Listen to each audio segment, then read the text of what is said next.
Hujan deras yang mengguyur desa Mahangin, Kecamatan Muara II, Kabupaten Oku Selatan membuat sekolah dasar dan sekolah menengah pertama negeri satu atap di desa tersebut kembali tergendang banjir. Meski air sudah mulai surut, akan tetapi halaman sekolah becek dan berlumpur.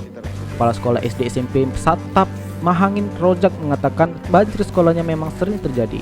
Pada tahun ini saja sudah 4 kali diterjang banjir.